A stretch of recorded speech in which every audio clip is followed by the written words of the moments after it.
உங்களுக்கு செரிமான பிரச்சனை இருக்கா? குடல் ஆரோக்கியம் இல்லாத பிரச்சனை இருக்கா? நார்ச்சத்துன்னு ப்ராப்ளம் இருக்கா? மலைச்சிக்கல் இருக்கா? இந்த சிக்கலுக்கெல்லாம் ஒரு தீர்வு நாங்க கண்டுபிடிச்சிருக்கோம். என்ன அப்படின்னா, நம்ம பொதுவாகவே சிறுதானியங்கள அதிகமா பயன்படுத்துறத நம்ம குறைச்சிட்டோம். அதனால தான் இந்த பிரச்சனையெல்லாம் நமக்கு இப்ப இருக்கிற ஜெனரேஷன் குழந்தைகளுக்கு அதிகமா வருது. நம்ம இப்ப இருக்கிற ஜெனரேஷன விட ஒரு 90s கிட்ஸ் ஜெனரேஷன எடுத்துக்கிட்டோம் அப்படின்னா, சிறுதானியங்கள அதிகமா பயன்படுத்திருப்பாங்க. அதே 18, 17 கிட்ஸ்லாம் பார்த்தீங்கன்னா, அதிகமா சிறுதானியங்கள் தான் பயன்படுத்தியிருப்பாங்க. ஆனால் இப்போ 2K கிட்ஸ் எல்லாமே ஃபாஸ்ட் ஃபுட் ஐட்டம் தான் அதிகமாக பயன்படுத்துகிறாங்க. ஏன்னா நாக்குக்கு அதுதான் டேஸ்ட்டாக இருக்குது. அதனால தான் அதிகமாக அதை பயன்படுத்துகிறாங்க. அதன் மூலிமா நிறைய நோய்களையும் நிறைய ஊட்டச்சத்து குறைபாட்டையும் அதிகம் சம்பாதிச்சுக்கிறாங்க. டாக்டர்கிட்ட போய் முதல்ல கேட்டோம்னாவே உங்களுக்கு இரும்புச்சத்து குறைபாடு இருக்குது, ஆரோக்கியமான உணவு எடுத்துக்கோங்க அப்படிங்கிற மாதிரி ஒரு அட்வைஸ் கொடுத்துட்றாங்க. இயற்கையாகவே நமக்கு நிறைய நல்ல விஷயங்கள் இருக்குது. அதை நம்ம விட்டுட்டு இந்த காலகட்டத்தில் இந்த ஃபாஸ்ட் ஃபுட்டை அதிகமாக பயன்படுத்துறதுனால நம்மளுடைய ஆரோக்கியமும் கெட்டு ஆயிலும் குறைஞ்சிக்கிட்டு போகுது. அதனால் இந்த காலகட்ட இந்த 2K கிட்ஸ் அதர்கள் எல்லாம் என்ன பண்ணணும் அப்படின்னா, இயற்கையான உணவுகளை அதிகமாக பயன்படுத்துங்க. இயற்கையான உணவுகளை பயன்படுத்துறது மூலிமா உங்களுடைய குழந்தைகளும் ரொம்ப ஆரோக்கியமாக இருக்கும், நீங்களும் ரொம்ப ஆரோக்கியமாக இருப்பீங்க. ஒரு ஜென்ரேஷன், ஒரு ஆரோக்கியமான ஜென்ரேஷனை உங்களால் உருவாக்க முடியும். அதனால் முடிந்தால் நீங்கள் இந்த காலகட்டத்தில் சிறுதானிய உணவுகளை அதிகமாக பயன்படுத்துங்க. அதில் ரொம்ப முக்கியமான உணவு அப்படின்னா ராகி தான். இதில் இரும்புச்சத்து அதிகமாக இருக்குது. இரத்த சோகை பிரச்சனையை கண்ட்ரோல் பண்ணக்கூடியது அப்படின்னா இந்த ராகி தான். அனிமியா எங்கே போய் கேட்டிங்கன்னான்னு பார்த்தீங்கன்னா, உங்களுக்கு ரத்த சோகை இருக்குது, அனிமியா இருக்குது, நீங்கள் அதை சரி பண்ணுங்கள். குழந்தைங்க சுறுசுறுப்பாக இருப்பாங்க, விளையாட்டில் கொஞ்சம் தொய்வாக இல்லாமல் கொஞ்சம் சுறுசுறுப்பாக ஆக்டிவாக இருப்பாங்க அப்படின்னு டாக்டர்ஸ் அறிவுரை சொல்லுவாங்க.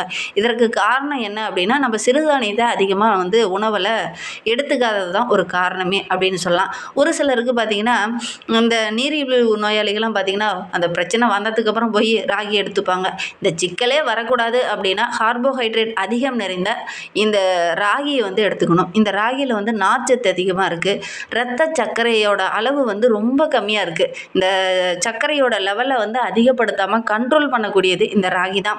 இதனால தான் நீரிழிவு நோயாளிகளுக்கு அதிகம் டாக்டர்ஸ் ரெக்கமெண்ட் பண்ணுறது ஒரே விஷயம் என்னென்னா, ராகி அதிகம் உணவில் எடுத்துக்கோங்க, கண்டிப்பாக இந்த சர்க்கரை நோயினாலோடைய தாக்கம் கொஞ்சம் குறையும் அப்படின்னு சொல்லுவாங்க. இதெல்லாம் வர்றதுக்கு முன்னாடியே நம்ம என்ன பண்ணணும் அப்படிங்கிறத தான் நம்ம இந்த வீடியோவில் சொல்ல போகிறோம்.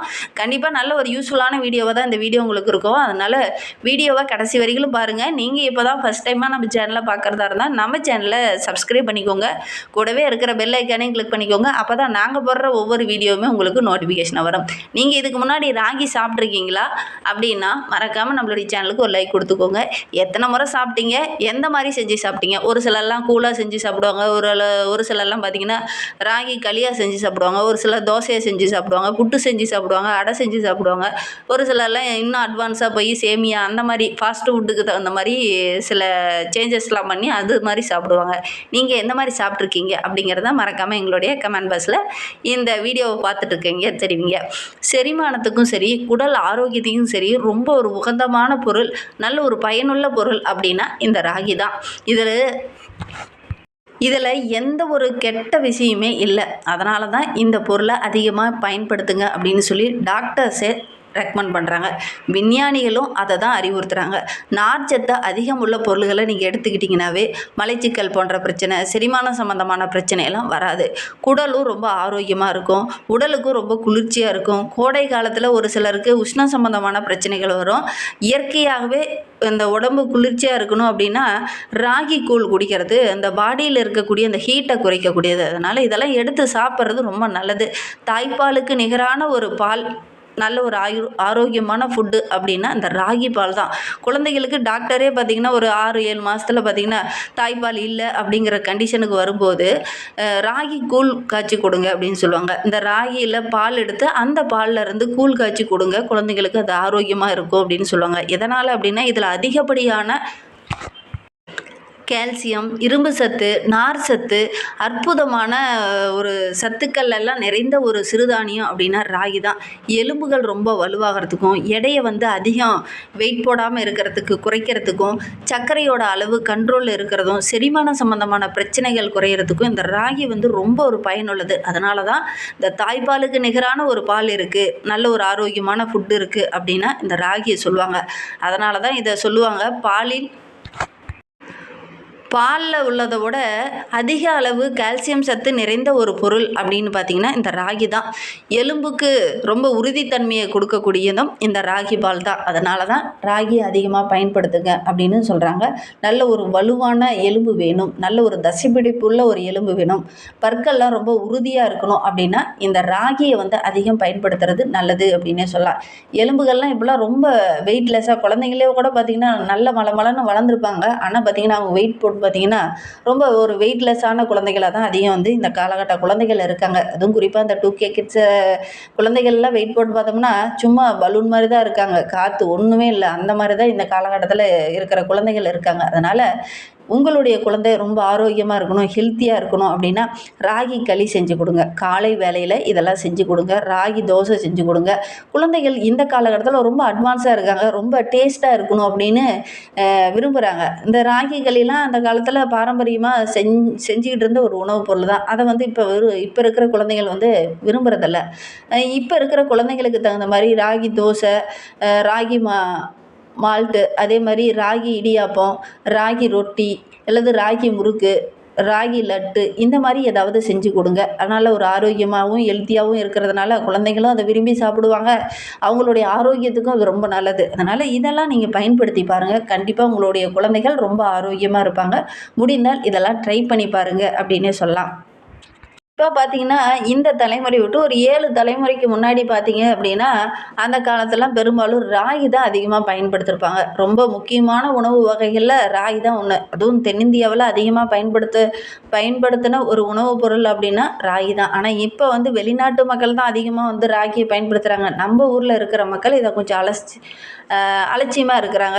இது வந்து நல்லா இல்லை, கருப்பாக இருக்குது, அந்த மாதிரி சொல்கிறாங்க. ஆனால் குழந்தைகளுக்கு ஆரோக்கியமான ஃபுட்டு என்ன அப்படிங்கிறத நீங்கள் குழந்தைகளுக்கு சொல்லி அவங்களுக்கு புரிய வச்சு ஆரோக்கியமான உணவுகளை எடுத்துக்கிட்டீங்க அப்படின்னா நீங்களும் ஆரோக்கியமாக இருக்கலாம், உங்களுடைய குழந்தைகளும் ரொம்ப ஹெல்த்தியாக இருப்பாங்க. அதனால் இந்த குறைபாட்டை தணிக்கணும் அப்படின்னா புரதச்சத்து உள்ள இந்த ராகியை வந்து அதிகமாக எடுத்துக்கோங்க. காலை வேளையில் கூழ் காய்ச்சி குடிங்க.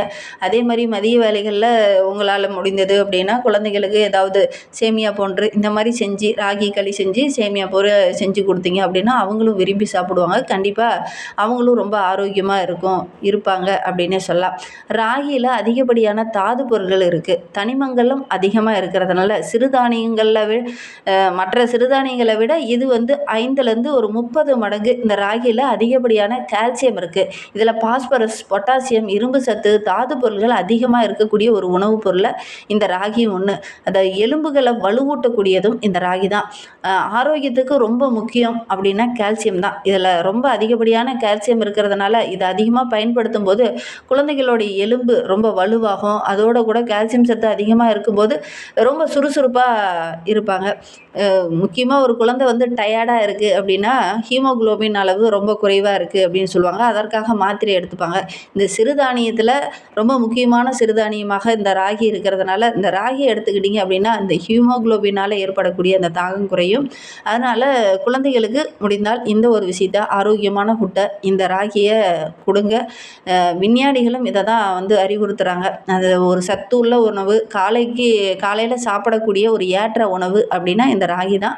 அதனால தான் இந்த விஞ்ஞானிகளே திரும்பி பார்க்க வைத்த ஒரு விஷயம் அப்படின்னா இந்த ராகி தான். ஏன்னா நிறைய ஆராய்ச்சிகள் போனாலும் ஒரு பக்கம் பார்த்தீங்கன்னா ஃபாஸ்ட் ஃபுட்டுக்கு அதிகமாக வந்து அடிக்ட் ஆகிட்டாங்க. அதனால தான் இந்த ஃபாஸ்ட் ஃபுட்டு எந்த அளவுக்கு மனிதனை கெடுதலாக்கியிருக்கு அப்படின்னு பார்த்தீங்கன்னா ஒரு 8 வயது குழந்தை, அந்த குழந்தைக்கு இப்போ இருக்கிறதுல கால்சியம் சத்து குறைபாடு இருக்குது, இரத்த சோகை பிரச்சனை இருக்குது, கால்சியம் ரொம்ப குறைவாக இருக்குது, ஹீமோகுளோபின் ப்ராப்ளம் இருக்குது. இப்படி நிறைய டாக்டர்ஸ் வந்து சொல்கிறதுக்கு காரணம் குழந்தைகளுக்கு ஆரோக்கியமான உணவு கொடுக்காது தான். அதனால் ஆரோக்கியமான உணவுகளை நீங்கள் கொடுங்க. உங்களுடைய குழந்தைகளும் ரொம்ப ஆரோக்கியமாக இருப்பாங்க. ஒரு ஹெல்த்தியான சமுதாயத்தை உருவாக்கின அந்த பெருமையும் உங்களுக்கு சேரும். அதனால் ஆரோக்கியமான உணவுகளை கொடுங்க. சிறுதானியங்களை அதிகமாக உங்களுடைய உணவில் சேர்த்துக்கோங்க. கண்டிப்பாக நல்ல ஒரு ஆரோக்கியமான குழந்தைகளை உங்களால் உருவாக்க முடியும். இந்த சர்க்கரை நோயினால் இதனால் பாதிக்கப்பட்டுட்டதுக்கு அப்புறமேட்டுக்கு நீங்கள் ராகின்னு எடுத்துக்கிறத விட ஸ்டார்டிங்கிலே இது வர்றதுக்கு முன்னாடியே நீங்கள் எடுத்துக்கிட்டீங்க அப்படின்னா நோயோட தாக்கமும் குறையும். உங்களுடைய குழந்தைகளும் ரொம்ப ஆரோக்கியமாக ஹெல்த்தியாக இருப்பாங்க. அதனால் நீங்கள் இதை பயன்படுத்துறது ரொம்ப நல்லது அப்படின்னே சொல்லலாம். இந்த மாதிரி பயனுள்ள தகவலை நீங்கள் தொடர்ந்து கேட்கணும் அப்படின்னு நினச்சிங்கன்னா நம்ம சேனலை சப்ஸ்கிரைப் பண்ணிவிட்டு கூடவே இருக்கிற பெல் ஐக்கானே கிளிக் பண்ணிக்கோங்க. அப்போ தான் நாங்கள் போடுற ஒவ்வொரு வீடியோவுமே உங்களுக்கு நோட்டிஃபிகேஷனாக வரும். நீங்கள் இதுக்கு முன்னாடி ராகி பயன்படுத்தியிருக்கீங்க, அது எந்த மாதிரி பயன்படுத்துனீங்க? தோசையாவா அல்லது ஃபுட்டாவா அல்லது கேழ்வரகாகவா இடையாப்பமாகவா எந்த மாதிரி பயன்படுத்துனீங்க அப்படிங்கிறத மறக்காமல் எங்களுடைய கமெண்ட் பாக்ஸில் தெரிவிங்க. இந்த வீடியோவை முழுமையாக பார்த்ததற்கு நன்றி. தேங்க்யூ.